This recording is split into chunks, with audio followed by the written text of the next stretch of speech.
All right. So in this, we have to solve for what range of k values will the linear quadratic system have two solutions.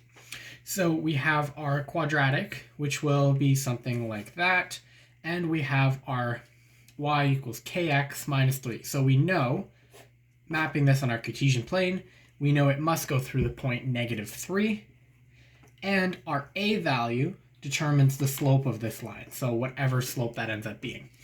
And what we need to find out is what range of slopes will yield 2 zeros. So that yields no zeros, that yields 1 0, that yields 2 zeros. And anything above that yields 2 zeros. And the same is true for the inverse. Actually, the function would probably be something like that. The same is true for the inverse. That's no zeros, that's 1 0, and that's 2 zeros.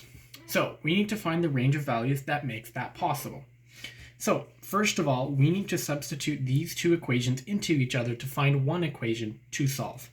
So substituting in them together, we get 2x squared plus 4x plus 5 is equal to kx minus 3.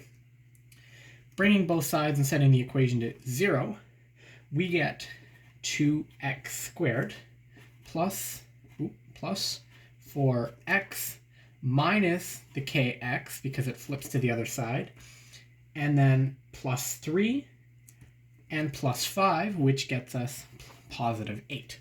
So now we have this, and we can solve for the discriminant to find out whether we want 2, 1, or 0 roots. So in this case, we want two solutions, which means our discriminant must be greater than 0. So if our discriminant is greater than 0, this means our discriminant is greater than, what's our discriminant? It's the b squared minus 4ac. So we insert the b term, which so look, if you take all of this, this is our b term. So obviously the x's cancel each other out because we don't do that when we do the quadratic formula. The x is its own thing. So our b term ends up being 4 minus k. And this is because if you take away the x's, you get 4 minus k as our b term.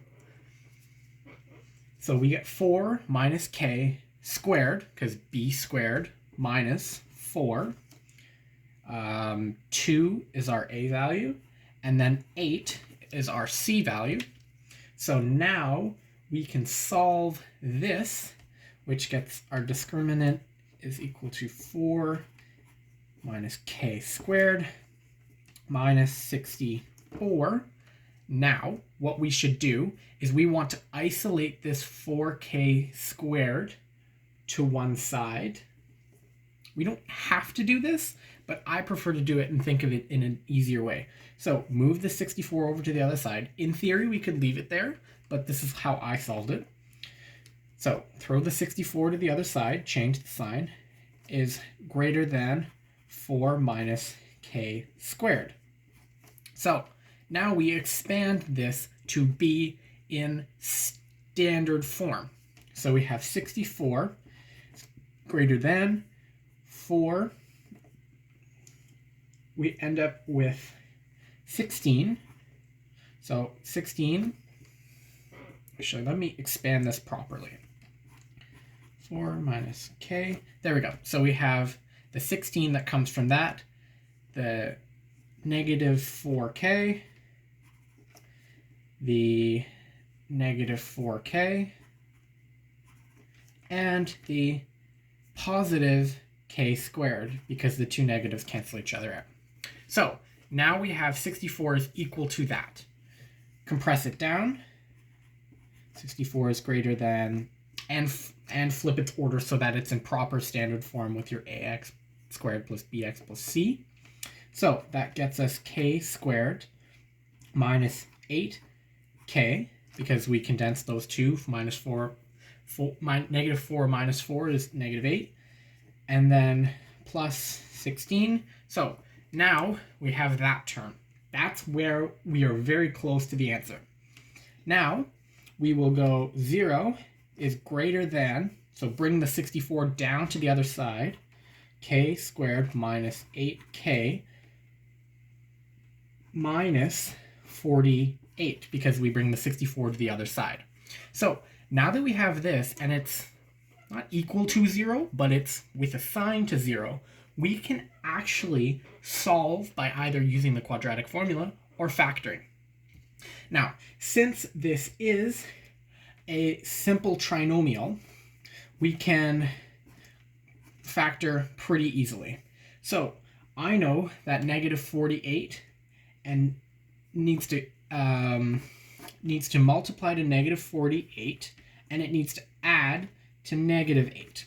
So if you take the numbers negative 12 and not 8, 4, that multiplies to negative 48 and adds to negative 8. So that is our answer. Okay, negative 12 and k plus 4. So now our x-intercepts of this are, actually the k value is 12 and negative 4. And that so happens to be the points where the value of k in which two roots are possible. So negative 4, because the negative number always comes first, is greater than k, which is greater than 12. Actually, that is incorrect. Hold on here. I think I wrote it out wrong.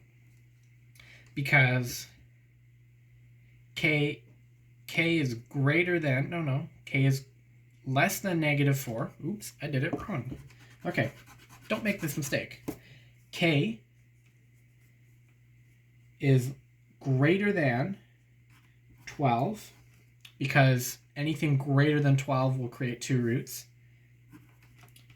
and which is greater than negative 4. Wait, negative 4 is greater than... Okay, basically, aside from all the confusion about how this works, you can form your statement through logic, because anything greater than 4, anything, so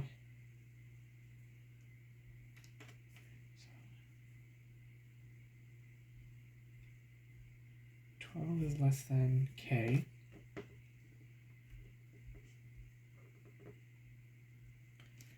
So, I don't know. Just think it out this way.